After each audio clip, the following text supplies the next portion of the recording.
Okay, here we go.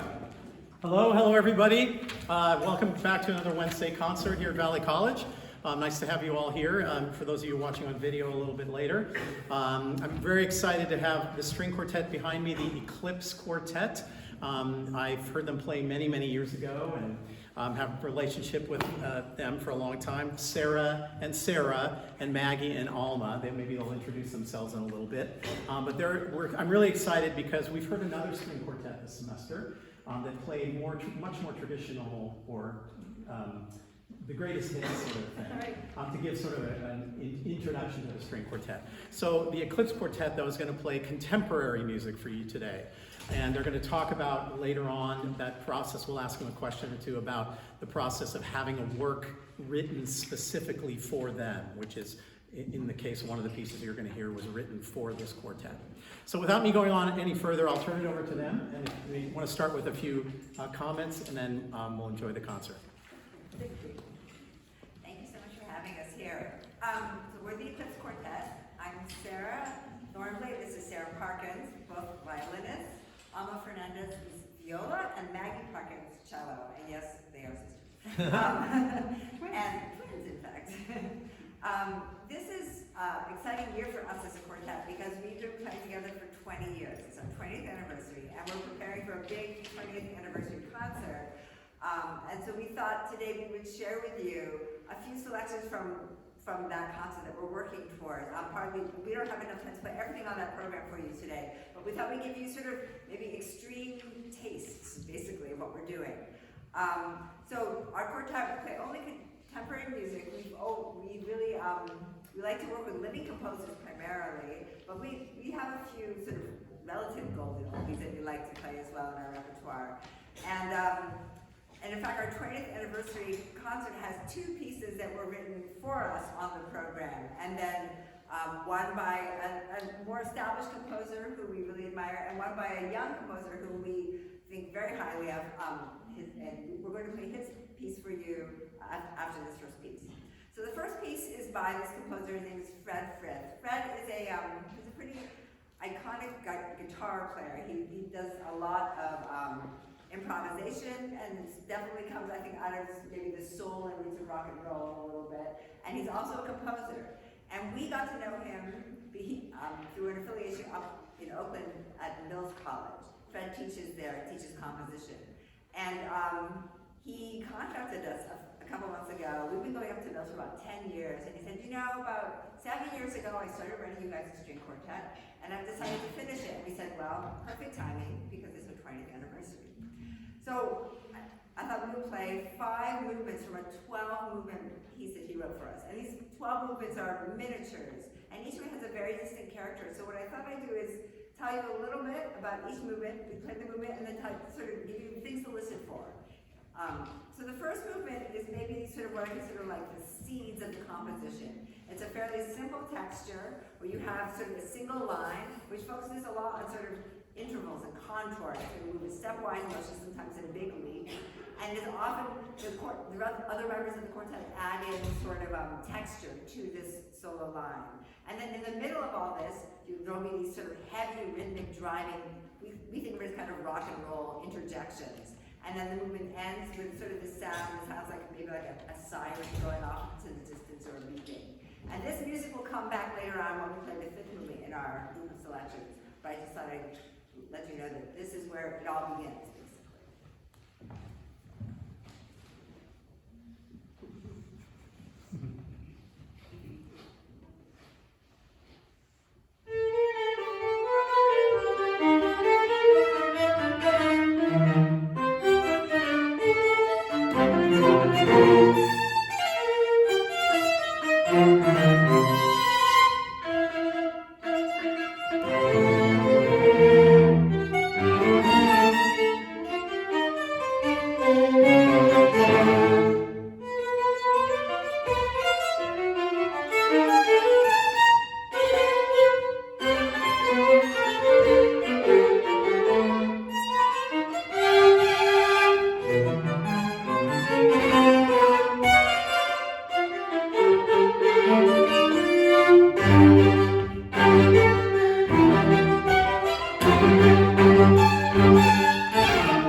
gesture. For example, first violin plays this gesture. My gesture is Mama's gesture, and the cello has. And I like to think of it almost like he's creating like an E. E. Cummings poem or something, where if you think of each one of those gestures as being like a word, like strange, sweet, demanding, groovy, or something like that. And if you took those words and you put them in different orders and laid them over each other, the meanings of the words would start to transform. For if they said sweet, groovy versus strange, demanding. So you're going to hear these words or these gestures basically recombined. And that's it. It's truly a short poem of a movement.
This next movement basically has two components. There's a very rhythmic, driving component, something related to the sort of the rock and roll material that's on the first movement that we played. And then it's interspersed with these lyrical duets. It's one melody that is played by two instruments at the same time, which to me also it sort of goes back to the material from the first movement, and that it's very intervallic.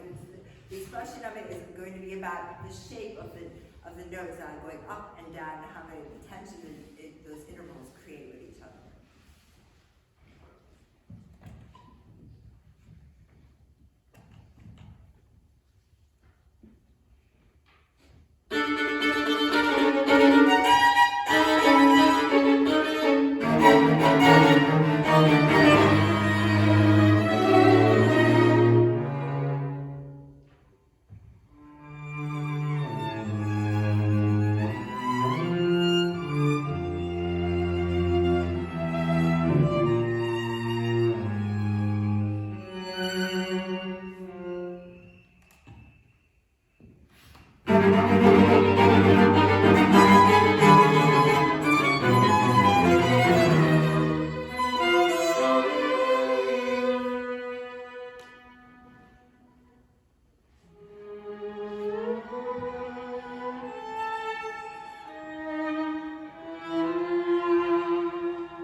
The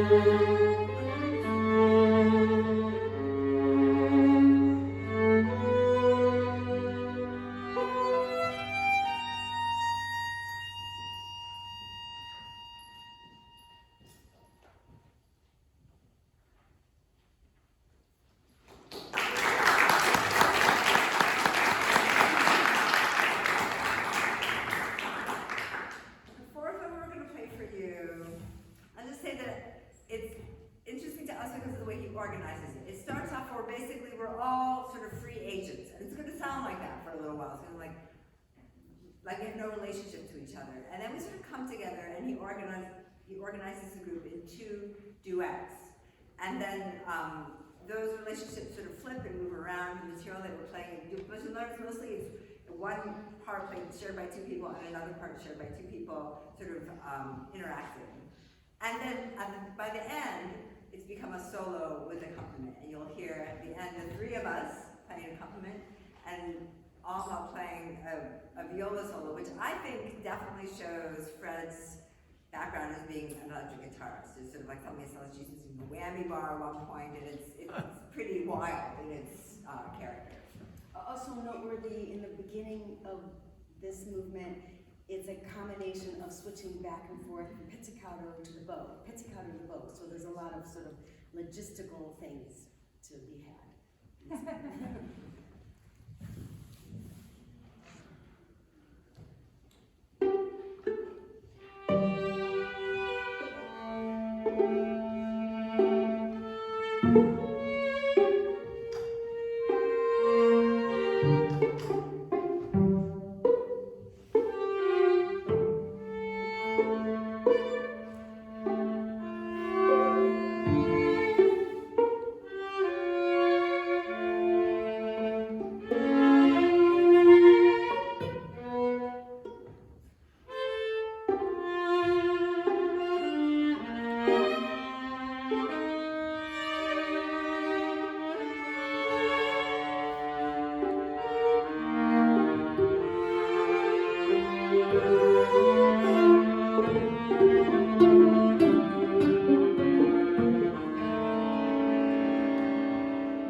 we started with is that there's portions of it sound very controlled, very intervallic, and very sort of more traditional in the writing, but then interspersed with places where things get a little wild. You'll hear things like what we call ponticello, which means when we bring our bow close to the bridge and it sounds kind of nasty like this. We're going to do exaggerated ththings like molto vibrato, this sort of a sound, or things like crunching with the bow. So you're going to hear these kinds of weird, wild sounds interspersed with the more sort of, I don't know, proper writing. And it sort of all comes to a head at the end.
share the first spot and the second spot, so as they move around.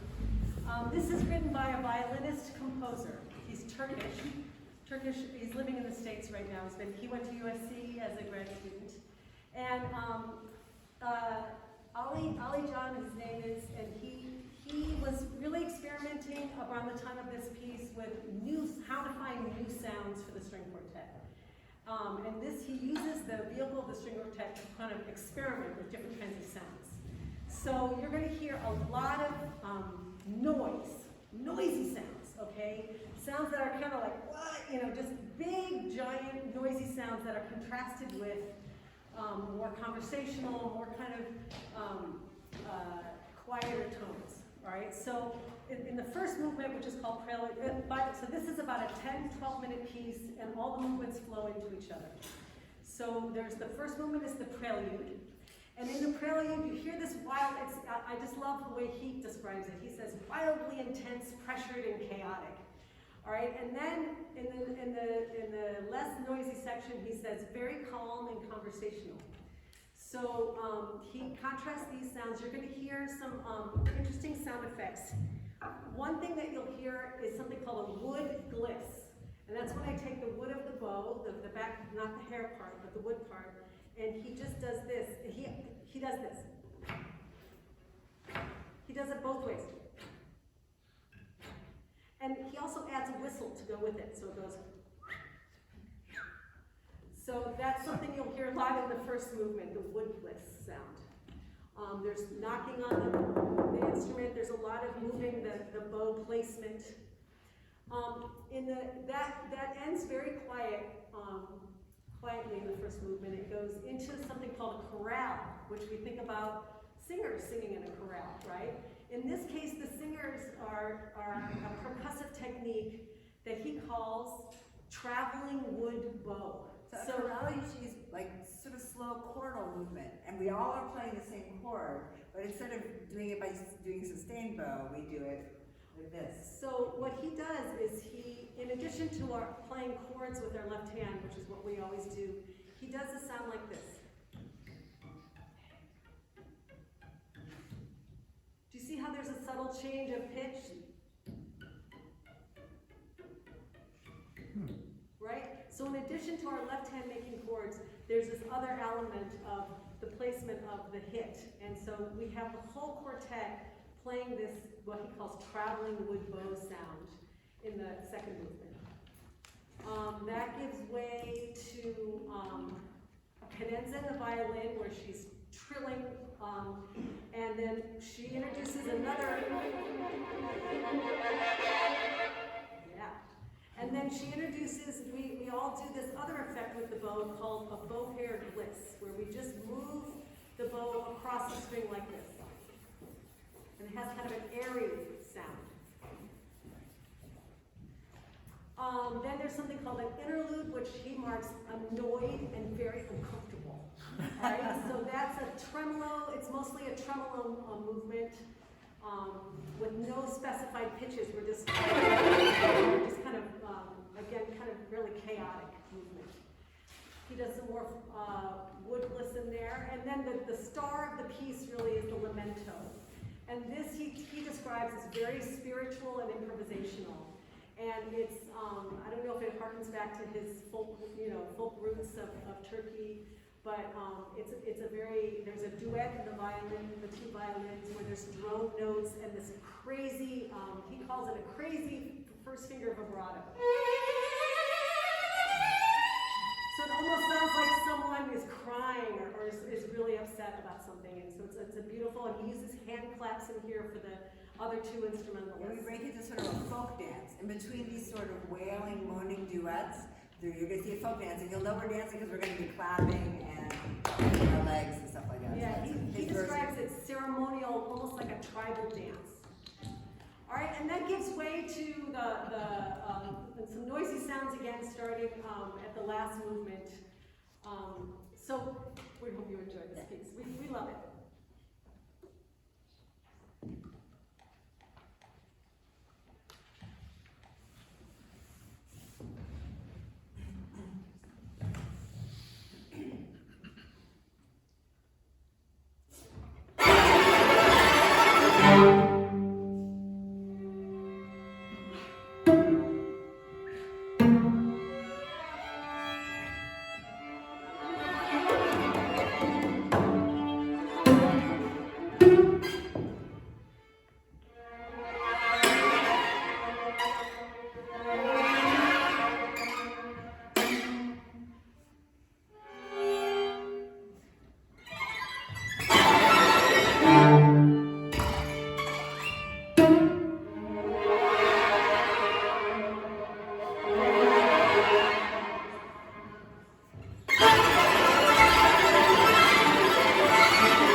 There you go.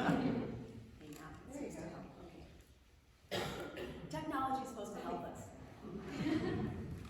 So,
Okay, so we have a little time for some questions. I have so many. I wrote down so many notes on my sheet, but I'm not going to monopolize the time unless no one else has a question to ask. So any questions first for the musicians? Go ahead. Yes, Madison. What do your sheets of music look like? Well, I can show you. Can you see that at all? A little bit, yeah. Yeah, all right. And you can see, I mean, this is like those crazy noises that we're Yeah. making. That's what that looks like. And it moves around from different strings. But there are different, these composers who are using these sort of crazy newish sounds on the instrument, they have to create notation for this stuff as well. So they create notation that sort of hopefully at least gives you the feeling of the sound that you're creating. Before we start, there's like a key, like this symbol means this, because they're symbols either made up or they're not in the, you're not going to see them in Mozart, I'll tell you that. So it's fair to say that a lot of these you have never played before. No. Until you played this That's piece. right. I had never done this before in my life.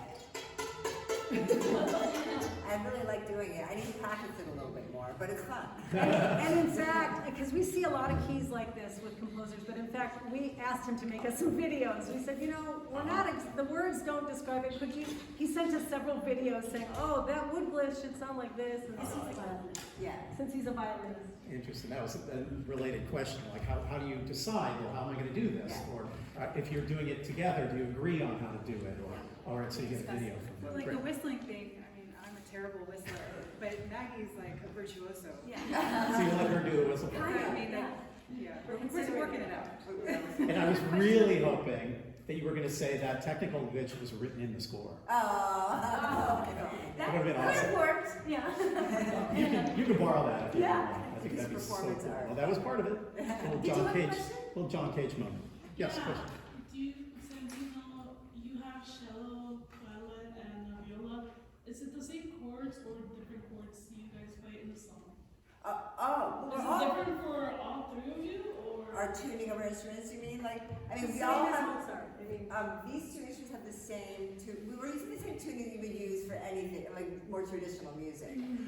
But the violins, we're tuned to fifths, not like a guitar. And so the violins have E, A, D, G. They have A, D, G, and a C string. But we've played pieces where we change the tuning of our instruments according to the piece. Yeah. But this is just traditional tuning. It's just everything else that's not traditional, Okay, basically. okay. Yeah. Other questions? Oh yeah, well, we'll go to Sandy and then Madison again. I have a question about your strings and your voice. I mean, how often, I'm guessing you have to, do you re-hair string the bow? we Yeah. do.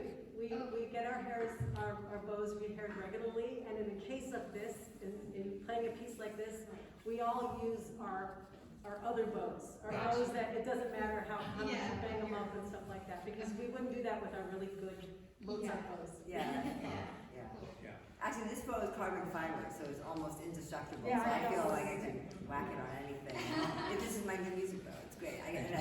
Yeah. Madison, another question. Are these pieces something that you usually play? And if not, how did you react to it the first time you played it? Well, I mean, we play a lot of music along these veins. I mean, we play stuff that's more tonal and more traditional sounding as well. But I think we were first drawn to this kind of, I call it noise music for lack of a more poetic way of speaking about it. But so we were drawn to this piece because the first time we listened to it, we usually listen to stuff if we can find a recording, if we're not the first group to play it. And we listened to it and we were following the score and we're like, wow, it's really, like if you looked at the score and you studied it compositionally, it's pretty beautifully put together. So we were sort of drawn to that and trying to make the most of the piece. And it's not so obviously a string quartet in a traditional way. It sounds like if you're not watching us, if you're just maybe just listening to certain parts of it, you might not guess what our instruments are. What instrument is playing that? You know? Yeah. Okay, so I have a few questions. Okay.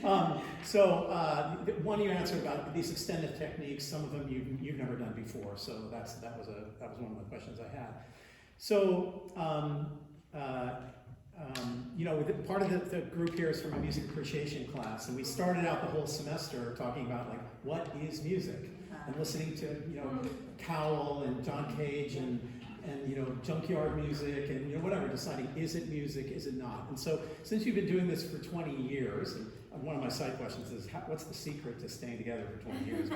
But, since you're doing this, I imagine you come across audiences who are very challenged by what you do.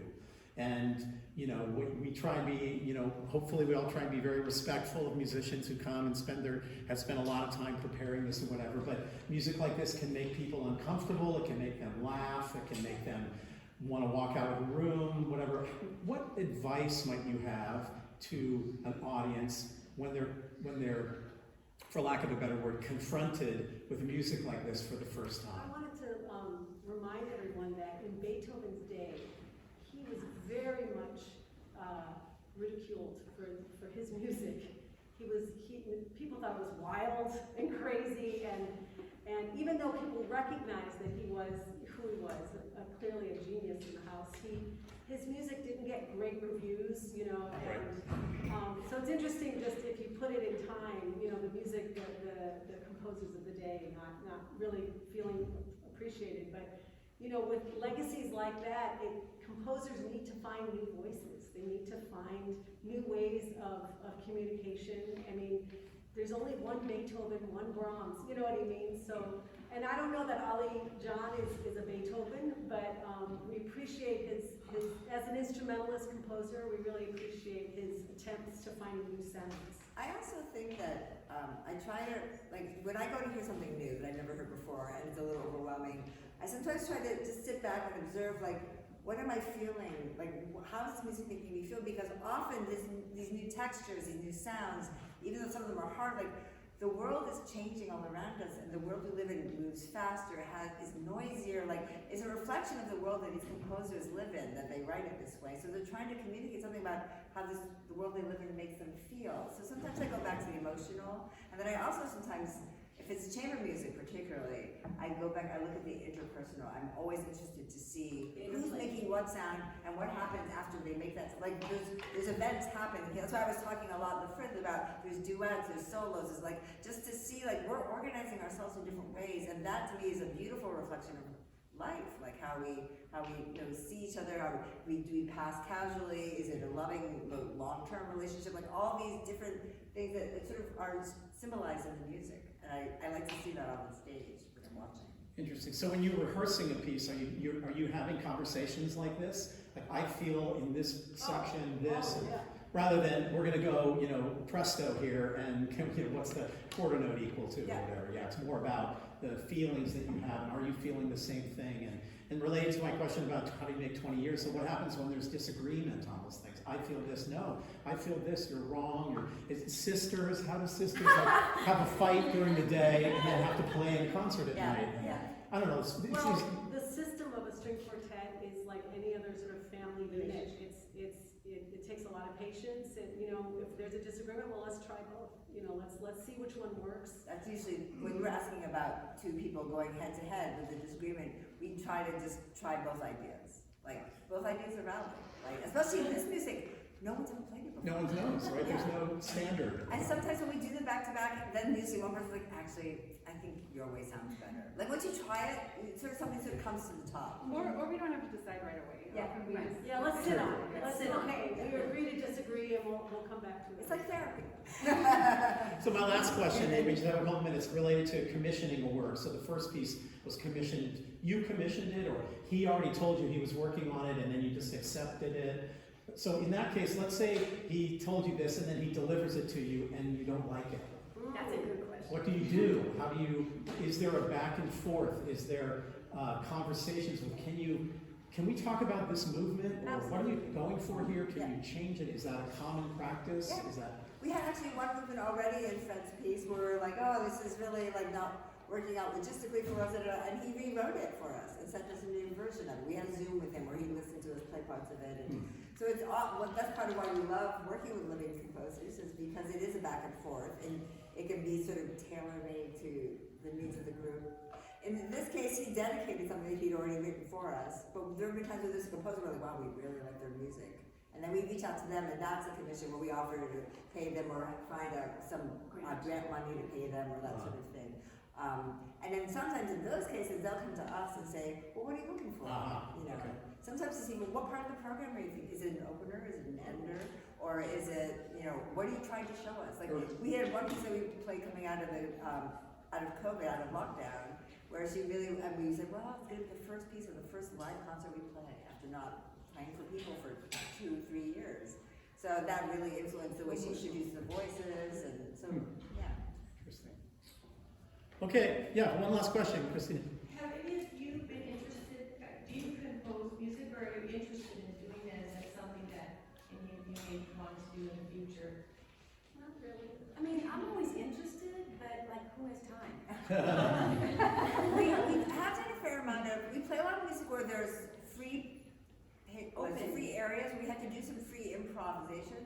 So we've done a fair amount of group improvisation. And I always find like it's really good for us when we play the written music, because it makes us listen to each other a little bit more carefully, because you can play off of somebody a little bit more.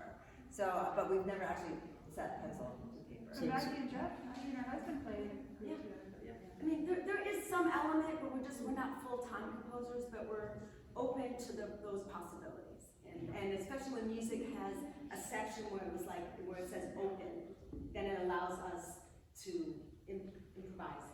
Right, so they're in a sense composing on the spot. Yeah. Right, coming up with something. Okay, all right, can we say thank you to them one more time?